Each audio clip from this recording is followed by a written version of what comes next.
Blade Vortex, a skill that was once considered the most powerful mapping skill in the game, but after many nerfs has faded a little into the shadows. It's a physical based skill that when cast will apply a damaging zone around your character that lasts for a short duration. This damaging zone can be stacked up to 10 times, increasing your damage substantially. The advantage of this skill is that you can deal damage while moving. However, it has a very short duration and is also a fairly low area of effect without investment. Due to the fact that Blade Vortex has a very small area of effect, you're going to need to stack some increased area. In addition to that, you'll also need some help when clearing monsters, as hitting a small area around you isn't very effective for clear. Furthermore, you're going to need a way to easily get to 10 stacks of Blade Vortex, otherwise you won't be doing very much damage and it won't be very effective. On top of all that, we're also going to need everything your normal character has as well. So damage is a must, defense is mandatory, and more important than anything for Blade Vortex specifically, mobility. As we want to move while dealing damage, moving fast is a must. You might be thinking, Blade Vortex doesn't look very impressive, and you'd be right. Well, let's have a look and see what happens when we push Blade Vortex to the limit, where currency is no object.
Pretty cool, right? Those explosions look juicy. Well, in patch 3.20, Blade Vortex is stronger than ever, with a ton of new uniques under its belt, as well as a new addition in 3.20, Oriath, and many of its problems have been solved. The main one being clear assistance. Oriath's End offers Blade Vortex full screen explosions in the form of a flask.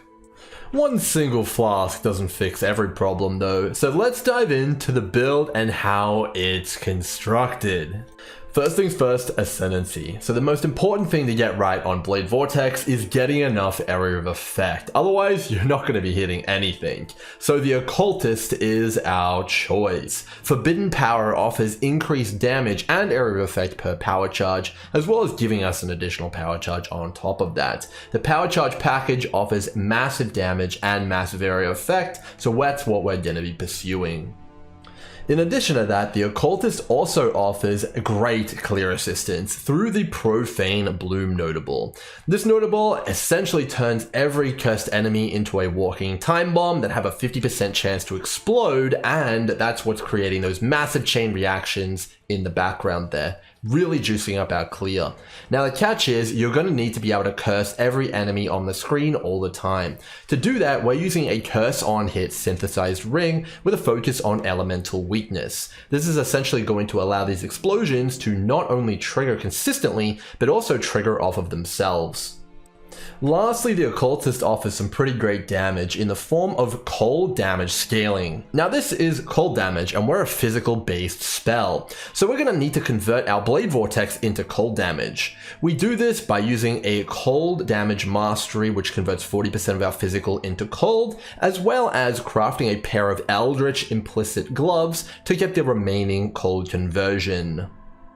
Let's focus on Area of Effect and Clear next. So we have Profane Bloom, which is fantastic, but we need a couple other things to really take it to the next level. First up, we've got Oriath's End. As mentioned earlier, this is another chance for enemies to explode, which is again going to apply our elemental weakness from earlier and again trigger that Profane Bloom. So we get massive chain reactions of explosions. But really, that's pretty good, but not quite good enough. We're also going to use Herald of Ash so that all of the monsters are going to shotgun each other with overkill damage. Essentially, any monsters which don't die from the explosions will slowly die over time because of Herald of Ash.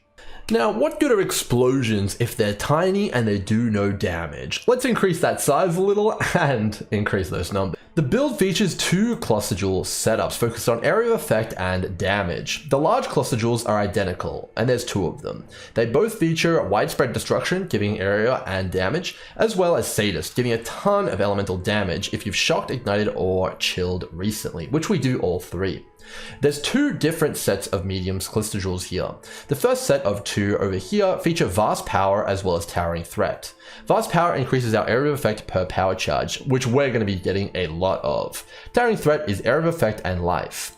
The second set of medium clusters features Assert Dominance, increasing our area of effect massively after we kill a few enemies, as well as Towering Threat for more area and life. In addition to that, we also further double down on our power charges to get even more damage per power charge using the top of the nodes over here. We get yet more AoE on our gear. We have 8% here on our gloves, which was obtained through ashling, but can also be crafted, as well as an additional 10% on our helmet here, which I did craft, but alternatively can be acquired from ashling and betrayal. And to scale up our damage even more and get some very important movement speed, we're also using a Death Rush Amethyst ring here. After killing an enemy, we'll gain adrenaline, gaining 100% increased damage, which applies to both our explosion types, as well as 25% movement speed. A massive part of our damage comes from power charges. We have 1 power charge as an Occultist, 3 power charges baseline bringing us to 4, as well as acquiring an additional 3 on the tree. 1 here, and as well as 1 here, giving us a total of 7 power charges, which is going to increase our damage, critical strike scaling, as well as our area of effect. Let's move on to powering up our single target damage and our Blade Vortex quality of life. So Blade Vortex has a few issues. In order to solve them, we're doing the following. So the duration is one of them. We're increasing our duration by 30% with a Blade Vortex helmet enchant, which is pretty great. Then we're going to be taking the Awakened Unleash support here. This essentially allows you to gain multiple charges of Blade Vortex in one cast, allowing you to get to 10 stacks far easier and cast far fewer times. This is what it looks like. So you can see we have 5 charges now. When you're running around, you'll be able to get to 10 charges very easily in combination with your helm enchant. Next up, we need to scale our damage. We're doing this through a variety of ways. First up, we're using a ton of different skill gems to get damage. So we've obviously talked about a few things increasing our damage like power charges. Let's talk about our auras first. So we're going to be using a 6 linked aura setup here. And that's all going to be linked to Enlighten level 4 to make sure that we can reserve all our auras as needed. First up, our Heralds. Herald of Ash from earlier actually gives us a ton of physical extra fire damage. Remember, we need to ignite enemies to trigger our sadist on our cluster jewels. This is going to allow us to gain the fire damage to do that. Furthermore, we're using Herald of Purity, which gives us a ton of extra more physical damage, which is great.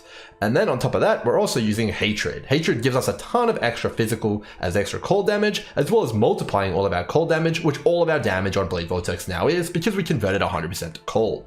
In addition to that, we're also picking up some nodes on the tree, which juices up our Herald auras even more, as well as also taking all of the aura nodes that we can possibly get our hands on to get even more aura of effect to get those auras even stronger. Furthermore, we're taking some implicits on our items. So you can see here I have 27% increased hatred effect on my chest piece, as well as 20% increased non-cursed auras from my skills.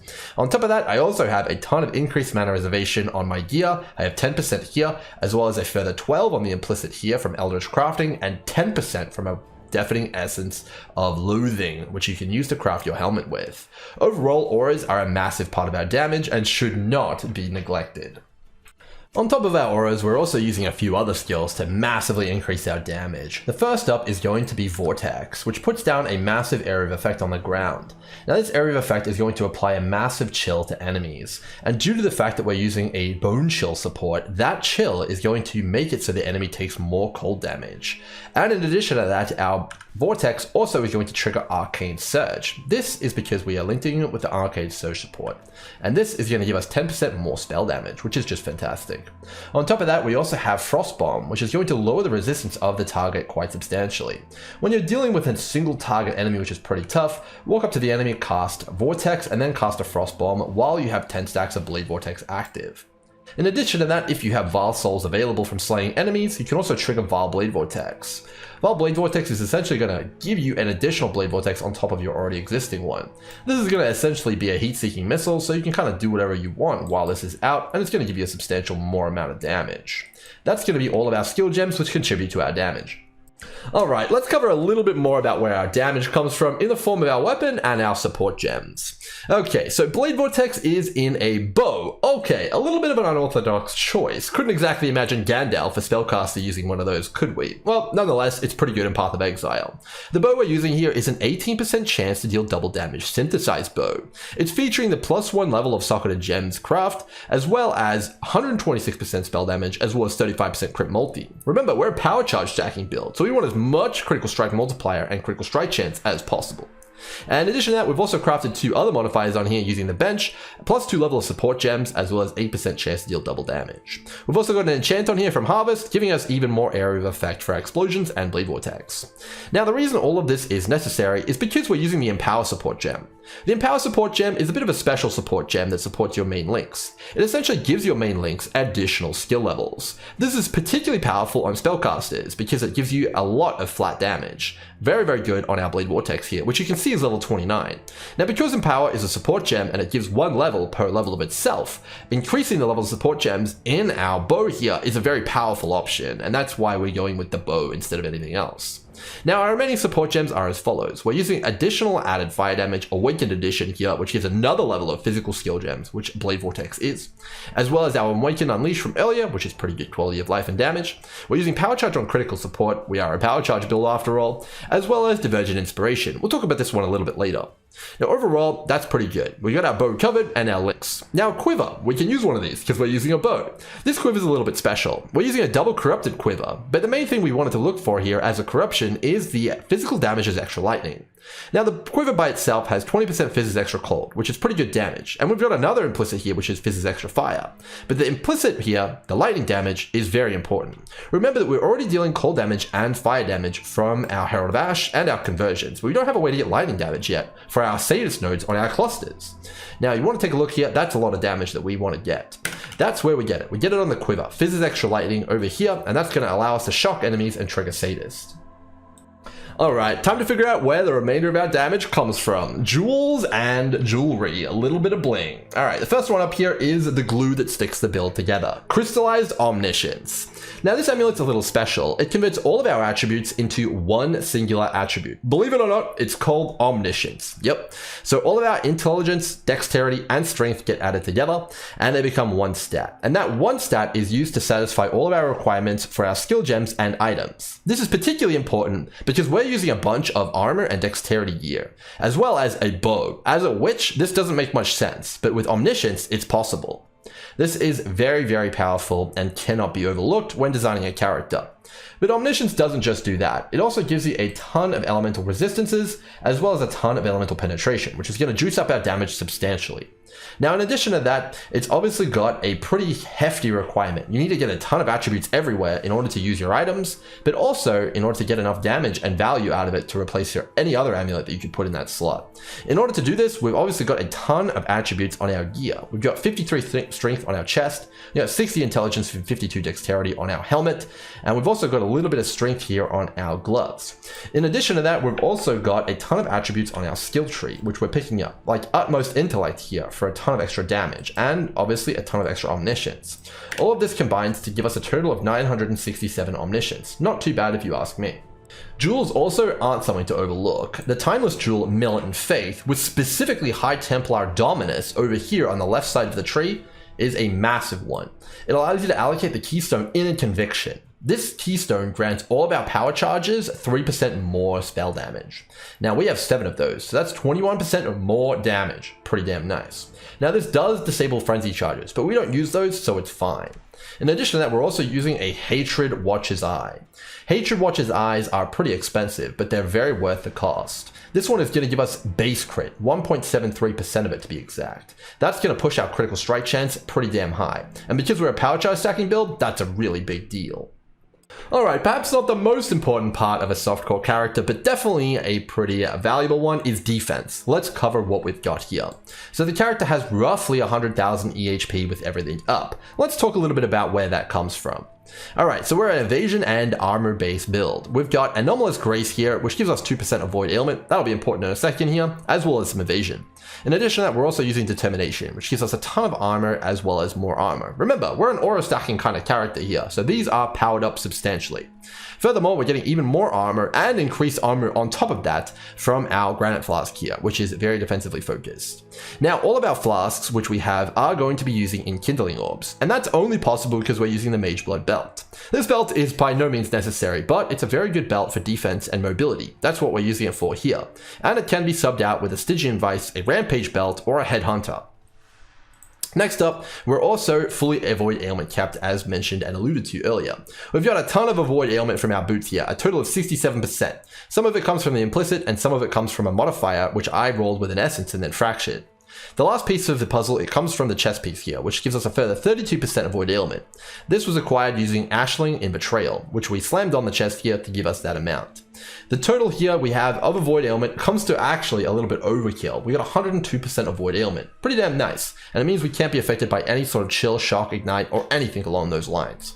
Pretty cool indeed. Now, that's not all of our defense though. Let's go ahead and pull up the passive tree.